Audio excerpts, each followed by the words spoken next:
مجھے بس کچھ مہینوں کا انتظار کرنا تھا اور پھر مہک کو میری دلہن بننا تھا، لیکن میں یہ انتظار کرنے کو بھی تیار نہیں تھا اور میں نے گھر میں اس قدر ہنگامہ ڈالا کہ روشنی کی شادی سے پہلے ہی اماں کو مہک کے لیے میرا رشتہ لے کر جانا پڑا۔ مہک کے گھر والوں نے کچھ وقت لیا اور اس کے بعد میری اور مہک کی منگنی ہو گئی۔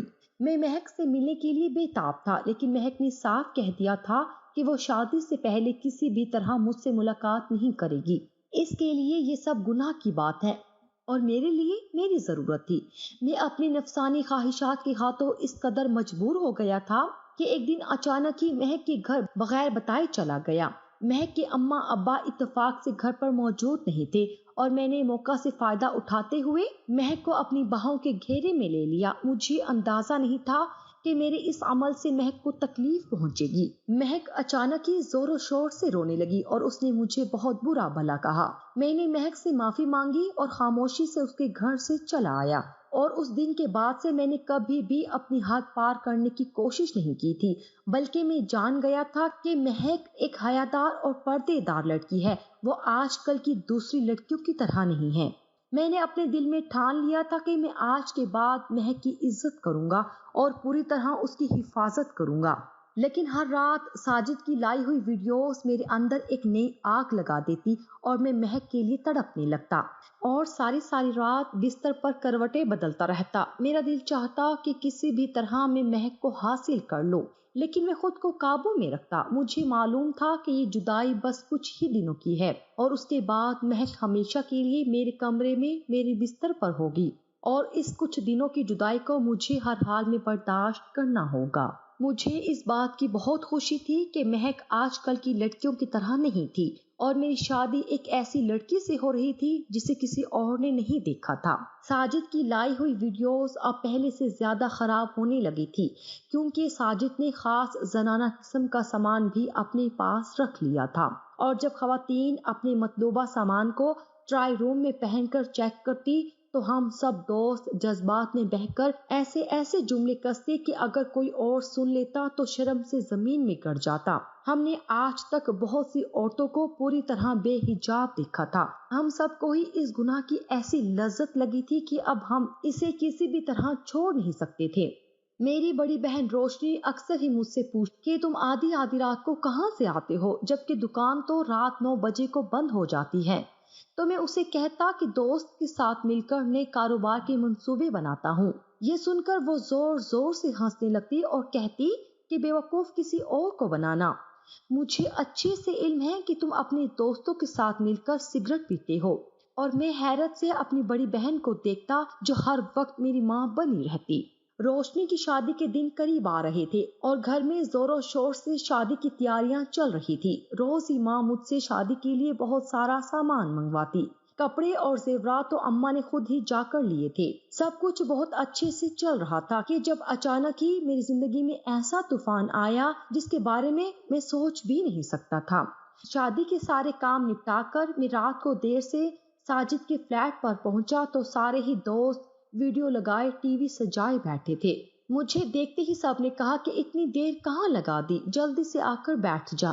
ساجد نے بتایا کہ آج اس کی دکان پر ایسی پردے دار بیویاں آئی تھی کہ جن کو ویڈیو میں دیکھ کر تن بدن میں آگ لگ جائے۔ میں نے کہا کہ اگر پردے دار بیویاں تھی تو ساجد کو کیسے معلوم ہوا کہ وہ کتنی حسین تھی؟ ساجد مکرو ہنسی ہنستے ہوئے کہنے لگا کہ ہمیں پردے دار بیویوں کو دیکھنا بھی بخوبی آتا ہے۔ جب ان لوگوں نے تمام سامان خرید لیا تو میں نے ان کے آگے 2 ٹھنڈی بوتلیں منگوا کر رکھی اور ٹھنڈی بوتلیں دیکھ کر انہوں نے فوراً ہی اپنا حجاب ہٹایا اور پینے لگی، اور جب ہی مجھے پتا چلا کہ کیسا قیامت کا حسن پردے میں چھپا ہوا تھا۔ اتنے میں ایک دوست نے آگے بڑھ کر 36 انچ کی ٹی وی اسکرین پر ویڈیو چلا دی تھی۔ کئی عورتوں کو بے حجاب دیکھنے کے بعد اچانک ہی ساجد بولا کہ دیکھو یہ وہی لڑکی ہے جو پوری کی پوری آتش فشاں ہے۔ ساجد کی بات سنتے ہی ہم سب دوستوں نے ٹی وی کی طرف دیکھنا شروع کر دیا۔ وہ لڑکی جب ٹرائی روم میں داخل ہوئی تو اس نے برقع پہن رکھا تھا اور ٹرائی روم کا دروازہ بند کرنے کے بعد اس نے برقع اتارا تو اس کا منہ دوسری طرف تھا۔ اس نے خود کو محفوظ تصور کرتے ہوئے اپنی قمیض اتاری تو اس کا گورا چٹا بدن واقعی ہی بہت حسین تھا۔ اس کے جسم کا ہر حصہ بہت نمایاں تھا۔ نہ جانے وہ کیا خرید کر لائی تھی جو اسے پوری طرح ہی بے حجاب ہونا پڑا تھا اور اس کے جسم پر کوئی کپڑا موجود نہیں تھا۔ اسے دیکھتے ہی کمرے میں قیامت کے نعرے گونج اٹھے تھے اور سب بھی اپنے بے قابو ہوتے جذبات کو لفظوں میں بیان کر رہے تھے۔ ساجد نے کمینگی کی حد پار کرتے ہوئے تصویر کو روک کر زوم کیا تھا اور اس لڑکی کی کمر پر موجود تل کو دیکھ کر آہیں بھرنے لگا تھا۔ صرف ساجد ہی نہیں بلکہ مجھ سمیت تمام لڑکے ہی آہیں بھر رہے تھے۔ ہم سب ہی کنوارے تھے اور سب کے دل میں ہی بہت سے ارمان دبے ہوئے تھے۔ اس لڑکی کا چہرہ ابھی تک واضح نہیں ہوا تھا کیونکہ وہ چہرہ جھکا کر تھیلی میں سے اپنی مطلوبہ چیز پہننے کے لیے ڈھونڈ رہی تھی۔ اس کے جسم کا ہر حصہ بہت ہی خوبصورت تھا اور اس کے بدن پر سے ایک لمحے کے لیے بھی نظر نہیں ہٹ رہی تھی۔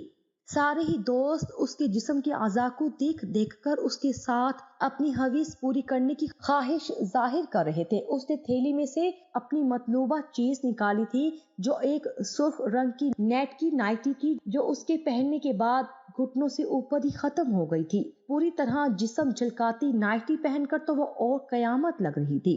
سب ہی اس ابصرہ کا چہرہ دیکھنے کو بے چین ہو گئے تھے اور جب نائٹی پہن کر اس نے خود کو آئینے میں دیکھا تو کیمرے میں اس کا چہرہ نظر آنے لگا۔ سارے ہی دوستوں نے گندے گندے الفاظ میں اس کی تعریف کی اور اس کے ساتھ بستر پر جانے تک کی بات کہہ ڈالی، لیکن میں تو جیسے سکتے میں ہی آ گیا تھا۔ میرے قدموں تلے زمین نکل گئی تھی۔ میں نے اچانک ہی پاس پڑا ایش ٹرے اٹھا کر ٹی وی کی سکرین پر دے مارا اور وہاں موجود تمام دوستوں کو بری طرح پیٹنے لگا۔ سب ہی میرے اس اچانک رد عمل پر حیران تھے کہ میں نے لمحوں میں آگے بڑھ کر اس ویڈیو کی ریل حاصل کی اور وہاں سے نکلتا چلا گیا۔